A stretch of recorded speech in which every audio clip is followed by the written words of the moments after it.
Thierry, bonjour. Bonjour. On est devant votre véhicule. Alors, Peugeot 201 Torpedosa.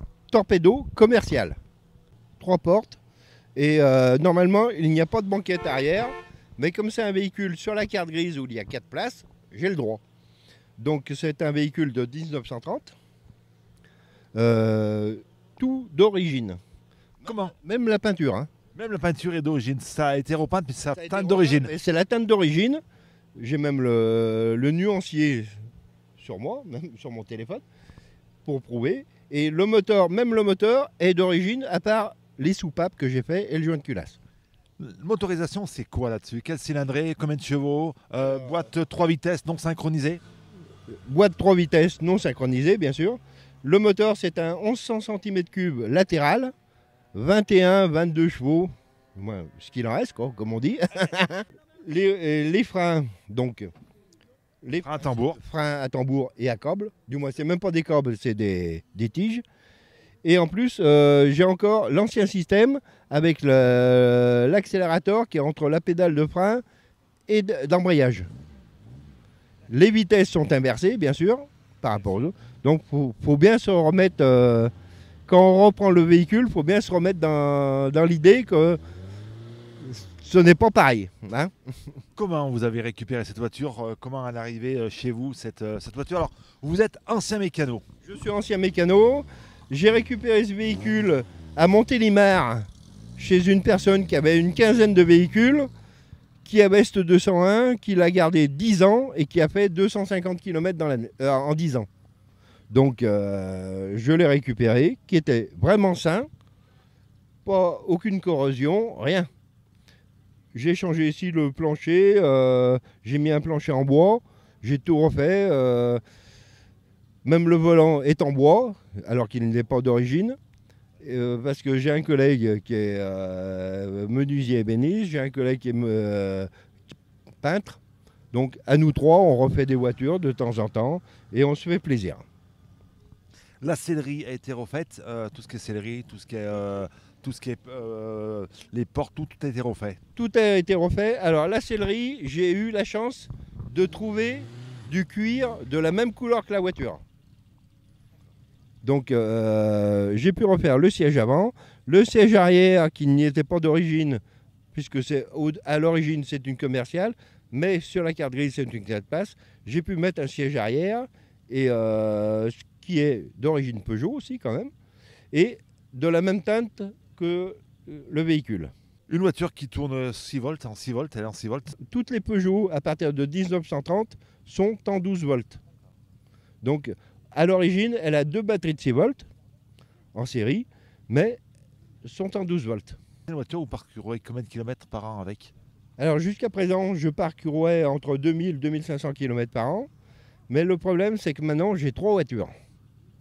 Donc j'ai une 2 chevaux de 1957, mon année de naissance, donc qui roule, elle, tous les jours, pour ainsi dire.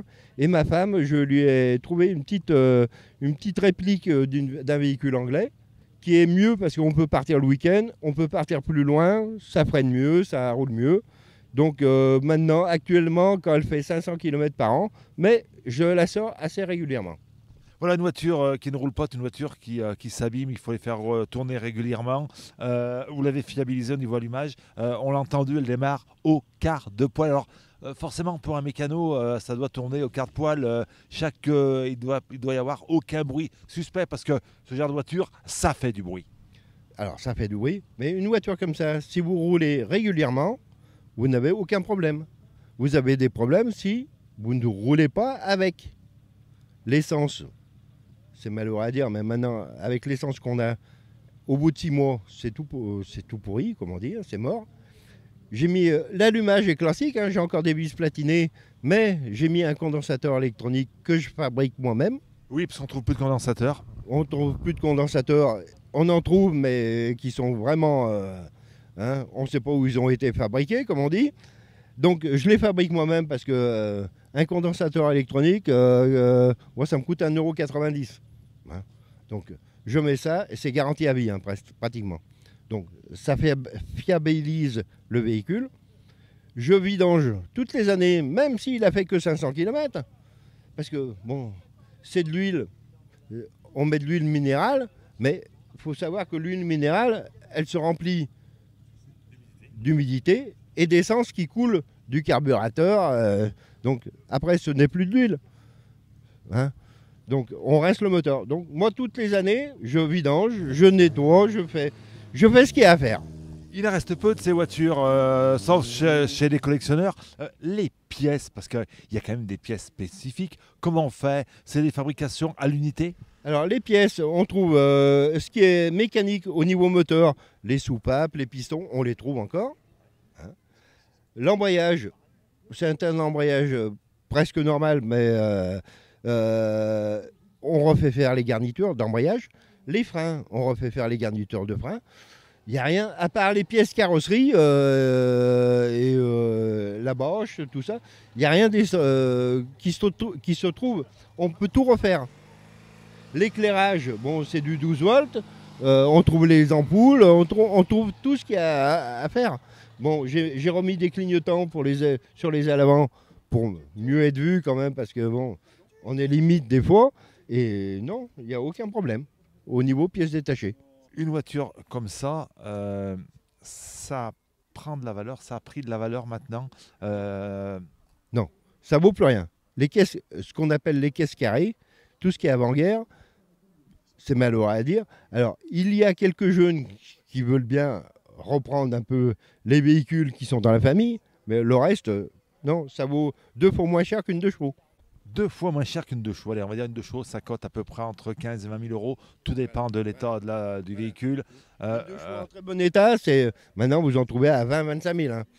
Bon, 20 000, c'est le haut de gamme. Mais une voiture comme ça, si vous arrivez à 10 000, c'est le bout du monde. Hein. Personne n'en veut. Vous vouliez absolument une Peugeot, ou c'est vraiment le hasard qui a fait que vous êtes tombé sur ce modèle? Déjà, vous étiez mécano. La marque, votre marque favorite, la marque, le garage que vous aviez, c'était quoi? J'étais agent Peugeot à une époque. Je suis Peugeot parce que mes parents ont toujours été Peugeot. Et bon, c'est une marque où on retrouve encore pas mal de pièces.